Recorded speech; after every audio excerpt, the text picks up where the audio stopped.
नमस्कार, आप देख रहे हैं सी न्यूज भारत और मैं हूं आपके साथ ज्योति अरोरा। वक्त हो गया है न्यूज बुलेटिन का, तो आइए नजर डालते हैं इस वक्त की बड़ी खबरों पे। बाघ वन महोत्सव के अंतर्गत क्षेत्रीय विधायक पक्षालिका सिंह ने बटेश्वर में वृक्षारोपण कर कार्यक्रम का शुभारंभ किया। इस दौरान उन्होंने तीर्थ स्थल बटेश्वर में अर्धचंद्राकार बांध पर बनी मंदिर श्रृंखला के समीप पीपल, बरगद, आंवला जैसे पौधे रोपे। कार्यक्रम के शुभारंभ के बाद उन्होंने विधानसभा क्षेत्र के प्रत्येक व्यक्ति से कम एक वृक्ष लगाने, वर्षा के जल का संरक्षण करने की अपील की। आगरा से सी न्यूज संवाददाता नीरज यादव की रिपोर्ट। आज दुमका जिले के मसानजूर में भारतीय जनता पार्टी के कोविड-19 चुनौती की मीटिंग का आयोजन किया गया, जिसमें भारतीय जनता पार्टी के दुमका जिले के मुख्य सभी गण नेता उपस्थित रहे और मुख्य अतिथि के रूप में बोकारो के विधायक बिरची नारायण, साथ झारखंड सरकार के विधानसभा सचेतक और झारखंड सरकार के पूर्व कल्याण मंत्री लुइस मरांडी और सत्यनारायण सिंह और दुमका जिले के अध्यक्ष निवास मंडल उपस्थित थे। बिरची नारायण ने कार्यकर्ताओं से मुख्य रूप से बताया कि झारखंड सरकार लोगों को जो झूठ बोल रही है उस पर लोगों के पास सच बात को रखें। इसी कारण हर प्रखंड का कार्यक्रम का ऐलान भी किया है। हर नागरिक के पास मिले कोविड-19 में हर कार्यकर्ता के साथ लोगों को साथ मिलकर रहें और अनाज, वैक्सीनेशन सब मोदी सरकार दे रही है, लेकिन झारखंड मुक्ति मोर्चा मोदी को बदनाम करने में तुला है। सर, आज किस विषय पर यह जो आज का मीटिंग है? पूरा देश नहीं दुनिया कोविड को झेल रहा है और प्रधानमंत्री जी के नेतृत्व में कोविड को लेकर पूरी संवेदनशीलता के साथ भारतीय जनता पार्टी के कार्यकर्ता काम कर रहे हैं और हम लोग धन्यवाद देते हैं प्रधानमंत्री जी का कि जिनके कुशल नेतृत्व में पिछले 1-1.25 साल में जिस प्रकार का इंफ्रास्ट्रक्चर खड़ा किया गया उसमें न सिर्फ इस देश में बल्कि दुनिया को भी मदद पहुंचाने का काम हमारे प्रधानमंत्री ने किया है। हम लोगों को बधाई देते हैं। साथ ही जो विपक्ष है, विशेषकर झारखंड मुक्ति मोर्चा, उसे यह चेतावनी देता है कि इस बात को समझ लें कि इस देश की जनता, झारखंड की जनता सारी चीज़ों को देख रही है। सारा काम हम कर रहे हैं। जो भी यहाँ इंफ्रास्ट्रक्चर कोविड का डेवलप हो रहा है वो भारत सरकार के द्वारा हो रहा है। स्टेट एक माध्यम है। जो गरीबों को अनाज कोविड काल में दिया जा रहा है भारत सरकार के द्वारा दिया जा रहा है। ये कह रहे हैं कि सब हम कर रहे हैं। तो भारतीय जनता पार्टी के कार्यकर्ताओं के माध्यम से हम चाहते हैं कि मंडलों में और फिर गांव-गांव में यह विषय जाए। मोदी जी के नेतृत्व में यह देश। झारखंड से सी न्यूज संवाददाता शुभांकर नंदन की रिपोर्ट। आज मेवा चौधरी धीरज टेस्ट ट्यूब बेबी सेंटर के चिकित्सक दिव्या अग्रवाल, गायनोकोलॉजिस्ट एवं आईवीएफ स्पेशलिस्ट व चिकित्सक धीरज रानावत, वरिष्ठ भ्रूण वैज्ञानिक एवं लैब डायरेक्टर ने संयुक्त रूप से पत्रकारों को जानकारी देते हुए बताया कि बुंदेलखंड के झांसी में अभी तक आधुनिक तकनीक के द्वारा निसंतान के उपचार की समुचित व्यवस्था उपलब्ध नहीं थी। इस कारण ज्यादातर दंपति चिकित्सक की परामर्श लेने तथा इलाज के लिए बाहर जाने को मजबूर थे, परंतु अब ये सुविधा महानगर में हमारे द्वारा उपलब्ध कराई जा रही है। Mewa Chaudhary test tube baby centre में आधुनिक तकनीक एवं पीजीटीए और पीजीडी तकनीकी सुविधा उपलब्ध है। बुंदेलखंड के अंदर ये पहला आधुनिक सेंटर है। इसके संचालन से बुंदेलखंड वासियों को काफ़ी लाभ होगा। नमस्कार, मेरा नाम डॉक्टर धीरज सिंह राणावत है। मैं मैडम के साथ में यहाँ पे जुड़ा हूँ। ठीक है, तो हम लोग आज बात करेंगे कि आईवीएफ में होने वाला खर्चा कितना होता है। ये आईवीएफ में होने वाला खर्चा मुख्यतः 2 भागों में हम लोग बांटते हैं। पहला हम लोग उसको देखते हैं कि उसका जो डॉक्टर का अनुभव, डॉक्टरी और अनुभव एम्ब्रियोलॉजिस्ट के माध्यम से जो खर्चा आता है वो 40 से 50। इसके अंदर हम लोग एम्ब्रियोलॉजी लैब का पूरा खर्चा देते हैं, ओटी का खर्चा होता है, एनेस्थीसिया का खर्चा होता है, और दूसरा पार्ट हम लोग लेते हैं जिसमें से 80 से 90 हज़ार का खर्चा आता है। वो मुख्यतः होता है इसके हार्मोन्स के ऊपर डिपेंड्स करता है कि अंडे की जो कितना देना है हम लोगों को। तो जो मोटा खर्चा मान के चलो हम लोग 70 से 80 हज़ार का खर्चा आता है इंजेक्शन के ऊपर। और हम लोग अभी बुंदेलखंड का पहला एक ऐसा आईवीएफ सेंटर लेके आ रहे हैं जिसके अंदर पीजीटीए की सुविधाएं उपलब्ध होगी, जिससे जो मरीजों हैं, जो निसंतान दंपति है, उसकी सक्सेस रेट 8 से 10% बढ़ जाएगी। मुझे लगता है कि यहाँ पे जो बुंदेलखंड एरिया के अंदर है अभी तक ऐसा कोई भी सेंटर नहीं है जिसमें ये सब टेक्निक हो। मेट्रोस के अकॉर्डिंग जो है अगर हम बात करें झांसी की, तो यहाँ क्या खर्चे में क्या डिफरेंस रहता है? खर्चे में आप मोटा पकड़ के चलो, क्योंकि यह पेशेंट यहाँ से मूव करके बाहर जाता है तो उसका आने जाने का खर्चा 1 से 1.5 लाख रुपए का फ़र्क आता है इसमें। ये सारी सुविधाएं हम लोगों को यहाँ पे 1.5 लाख के अंदर सारी सुविधाएं उपलब्ध हो जाएगी। ठीक। नमस्कार, मैं डॉक्टर दिव्या अग्रवाल, स्त्री रोग विशेषज्ञ, इनफर्टिलिटी स्पेशलिस्ट। मेरे साथ मेरे डॉक्टर साहब doctor Dheeraj Singh Ranawat, senior embryologist एवं लैब डायरेक्टर, मेवा चौधरी धीरज टेस्ट ट्यूब बेबी सेंटर से आप सभी का स्वागत करती हूँ। आज मैं आईवीएफ एवं इनफर्टिलिटी के बारे में कुछ आपको जानकारी देना चाहती हूँ। आईवीएफ क्या होता है? आईवीएफ इन विट्रो फर्टिलाइजेशन, जिसमें हम अंडे महिला के अंडाशय से छोटी सी सुई द्वारा शरीर से बाहर निकालते हैं और पुरुष के शुक्राणु को लेके हम लैब में फर्टिलाइज करते हैं और जिससे एक भ्रूण या एम्ब्रियो तैयार होता है, जिसको हम तीसरे या पाँचवें दिन महिला के गर्भाशय में प्रत्यारोपित या ट्रांसफ़र करते हैं। इस तकनीक को हम आईवीएफ या आम बोलचाल की भाषा में टेस्ट ट्यूब बेबी भी कहते हैं।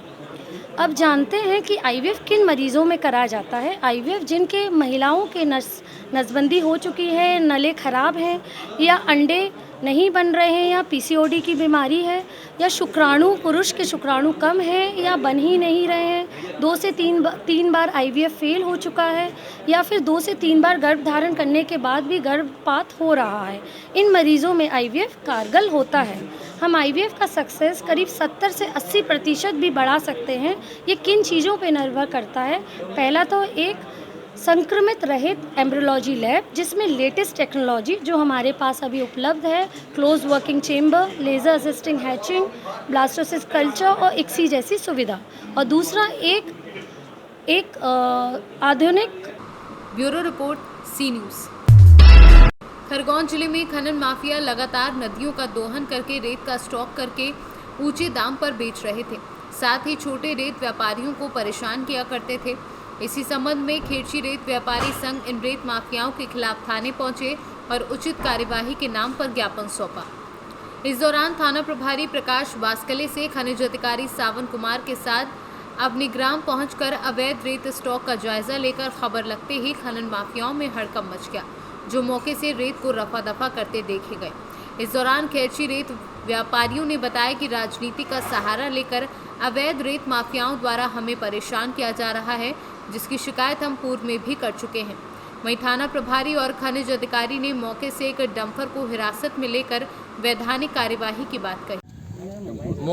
मोना बादरपुरा था। दिनेश यादव ने धंधा उठा के रखा है कि 35,000 रुपये पर व्यक्ति दो। इसके पहले उनने 50,000 रुपये मांगे थे, 50,000 रुपये महीना दे दिए थे। पहले पैसे 50,000 रुपये उसको महीने दे चुके थे, अब 33,000 रुपये महीने मांग रहा है। और तुम रेत पे मशीन चलाओ और रात में मशीन चलाओ, दिन में कोई मशीन नहीं चलाएगा, रात में चलाओ और उसके बाद में जवाबदारी तुम्हारी रहेगी। और 1100 की जगह भी उन्होंने टोकन का 1300 रुपये मांग रहा है और 2500 रुपये रॉयल्टी मांग रहा है। टोकन का क्या है? टोकन का ये है कारण कि तुम 1300 में टोकन चलाओ, उसके बाद में पकड़ा जाए वाहन तो उसमें तुम्हारी जवाबदारी रहेगी, हमारी कोई जवाबदारी नहीं। उनके आदमी जो मार्केट में चल रहे हैं, उनकी जो गाड़ियाँ चल रही है, बोलेरो चल रही है, टवेरा चल रही है, स्कॉर्पियो चल रही है, उसके जवाबदार तुम रहोगे। प्रशासनिक शिकायत हुई कि नहीं इसकी? हो गई, नाम सहित रोड डेली हो रही है, इस बात को सब हो गई है। उसके आदमी उन सिर पर वाहन रोकेंगे तो वो छोड़ देंगे टोकन देके। और उनने ऐसी कोई वेबसाइट बनाई है मोबाइल पे कि जो मोबाइल पे उनकी वेबसाइट से डायरेक्ट हमको टोकन व्हाट्सअप करते हैं, वो मैसेज करते हैं, मैसेज व्हाट्सअप कर देते हैं। और रॉयल्टी के लिए हमको ई खनिज का रजिस्ट्रेशन होना, तो हम ई खनिज का रजिस्ट्रेशन करवाते तो हमारे पास रॉयल्टी आती है। तो वो टोकन का भी उनने ऐसी वेबसाइट कुछ बना ली है कि वो टोकन भी डायरेक्ट हमको मोबाइल पे मैसेज करते हैं, टेक मैसेज कर देते हैं हमको। वो फर्जी वेबसाइट बना के, हाँ फर्जी वेबसाइट बना के हाँ रॉयल्टी भी व्हाट्सअप कर देते हैं। और पहले मैसेज हमारी जो रॉयल्टी का आता है, वो रॉयल्टी का मैसेज क्या डायरेक्ट कंपनी द्वारा कैसा आता है, सरकारी मैसेज आता है पूरा, वो व्हाट्सअप करके वो टोटल व्हाट्सअप कर रहे हैं, एडिट कर लेते हैं। और मेरे यहाँ तक सुनने में आई है रॉयल्टी निकलती है, ये रॉयल्टी है ओरिजिनल, ये ऑनलाइन रॉयल्टी हमको, ये इलीगल है, ये काफी मिलती है हमको ओरिजिनल।